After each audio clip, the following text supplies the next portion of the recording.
سلام۔ عبداللہ ابن عباس رضی اللہ عنہ کا بیان ہے کہ ایک مرتبہ جناب رسول اللہ محمد صلی اللہ علیہ وسلم تکیہ کا سہارا لگائے تشریف فرما تھے کہ ایک شخص نے آ کر آپ صلی اللہ علیہ وسلم سے پوچھا کہ کبیرہ گناہ کون سے ہیں؟ آپ صلی اللہ علیہ وسلم نے فرمایا کہ اللہ کے ساتھ کسی کو شریک ٹھہرانا، اللہ کی تدبیر اور عذاب سے بے خوف ہو جانا۔ پھر آپ صلی اللہ علیہ وسلم نے فرمایا کہ سب کبیرہ گناہوں میں سے عظیم کبیرہ گناہ ہے اللہ کے عذاب سے بے خوف ہونا۔ بحوالہ الجواظر عن اشرف الکبائر۔ علی مرتضیٰ رضی اللہ عنہ فرماتے ہیں کہ جس شخص پر دنیا کی فراوانی کر دی گئی ہو اور وہ نہ جانتا ہو کہ اللہ کی طرف سے اسے ڈھیل دی گئی ہے اور اس کے ساتھ خفیہ تدبیر الہی کی گئی ہے تو ایسا شخص صریحاً دھوکے میں ہے۔ عبداللہ ابن مسعود رضی اللہ عنہ فرماتے ہیں کہ ایک مومن شخص اللہ کی تدبیر اور عذاب سے اس طرح ڈرتا اور خوفزدہ رہتا ہے کہ اگر اس سے اللہ کی کوئی نافرمانی سرزد ہو جاتی ہے تو وہ اس گناہ کا بوجھ اس قدر زیادہ محسوس کرتا ہے کہ گویا اس کے سر پر ایک پہاڑ ہے اور اندیشہ ہے کہ وہ اس پر گر نہ پڑے۔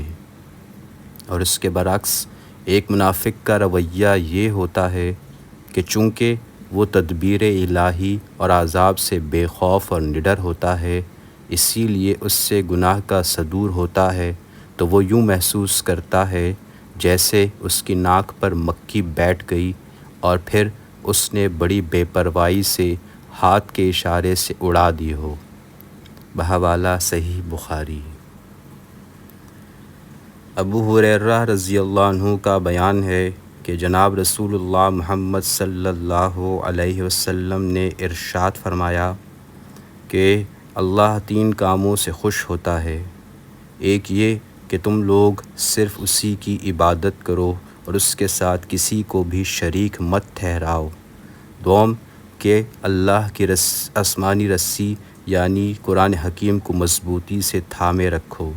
سوم یہ کہ تفرقہ میں مت پڑھا کرو۔ اور 3 ہی کام اس کو ناپسند اور ناراض کرنے والے ہیں۔ ایک یہ کہ فضول بحث و مباحثہ میں نہ لگا کرو۔ دوم یہ کہ بے فائدہ سوال جواب میں مبتلا نہ ہوا کرو۔ سوم یہ کہ مال و دولت جیسی قیمتی شے کو فضول نہ اڑایا کرو۔ بحوالہ صحیح مسلم۔ جابر رضی اللہ عنہ کا بیان ہے کہ جناب رسول اللہ محمد صلی اللہ علیہ وسلم نے ارشاد فرمایا، ہر اچھی بات بتانے کا ثواب صدقہ کرنے کے برابر ہے۔ ام المومنین عائشہ صدیقہ رضی اللہ عنہا فرماتی ہیں کہ جناب رسول اللہ محمد صلی اللہ علیہ وسلم نے فرمایا کہ بلا شبہ اللہ ہر کام میں نرمی کو پسند فرماتا ہے۔ بحوالہ صحیح بخاری۔ علی مرتضیٰ رضی اللہ عنہ کا بیان ہے کہ جناب رسول اللہ محمد صلی اللہ علیہ وسلم نے ارشاد فرمایا کہ جس شخص نے جمعہ کے دن سورۃ الکہف کی تلاوت کی وہ 8 دن تک ہر فتنے سے محفوظ رہے گا، اور اگر اس عرصے میں دجال کا خروج ہوگا تو وہ اس سے بھی محفوظ رہے گا۔ بحوالہ در منصور صفحہ 312۔ عبداللہ ابن عمر رضی اللہ عنہ کا بیان ہے کہ جناب رسول اللہ محمد صلی اللہ علیہ وسلم نے فرمایا کہ جس شخص نے کسی بھی معاملے میں ظالم اور زیادتی کرنے والے کی مدد اور اعانت کی تو ایسا شخص اللہ کی ناراضی اور غصے کا مستحق ہو جاتا ہے، یہاں تک کہ وہ شخص اپنے اس فعل سے توبہ کر لے اور اس ظالمانہ معاملے سے دور نہ ہو جائے۔ بحوالہ مستدرک حاکم۔ عبداللہ ابن عباس رضی اللہ عنہ کا بیان ہے کہ جناب رسول اللہ محمد صلی اللہ علیہ وسلم نے فرمایا کہ باد صبا کے ذریعے آپ صلی اللہ علیہ وسلم کی مدد کی گئی اور قوم عاد کو بور نامی ہوا سے تباہ کر دیا گیا۔ ام المومنین عائشہ صدیقہ رضی اللہ عنہا فرماتی ہیں کہ حضور صلی اللہ علیہ وسلم جب بارش برستی دیکھتے تو فرماتے کہ اے میرے رب، فائدہ دینے والا پانی برسا۔ بحوالہ صحیح بخاری۔ ابو ہریرہ رضی اللہ عنہ کا بیان ہے کہ جناب رسول اللہ محمد صلی اللہ علیہ وسلم کی خدمت اقدس میں ایک شرابی کو لایا گیا۔ آپ صلی اللہ علیہ وسلم نے فرمایا کہ اسے مارو، چنانچہ کسی نے اسے ہاتھ سے مارا، کسی نے جوتے سے مارا اور کسی نے کپڑے سے مارا۔ جب وہ جانے لگا تو کسی نے کہا کہ اللہ تمہیں رسوا کرے۔ آپ صلی اللہ علیہ وسلم نے فرمایا کہ ایسا مت کہو، اس کے خلاف شیطان کی مدد مت کرو۔ بحوالہ صحیح بخاری۔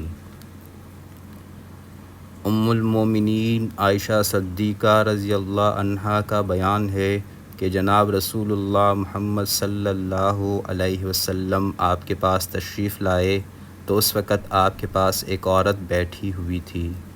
آپ صلی اللہ علیہ وسلم نے اس کے متعلق دریافت فرمایا تو آپ نے عرض کیا کہ یہ فلاں عورت ہے جو کثرت سے نماز پڑھتی ہے اور عبادت کرتی ہے۔ آپ صلی اللہ علیہ وسلم نے فرمایا کہ اس بات کو تو رہنے دو، اتنی ہی عبادت کرو جتنی تمہاری طاقت ہے۔ اللہ کی قسم اللہ تنگ نہیں آتا، یہاں تک کہ تم خود ہی تنگ آ جاتے ہو۔ اللہ کو وہی عمل زیادہ پسند ہے جس پر ہمیشگی سے قائم رہ سکو۔ بحوالہ صحیح بخاری۔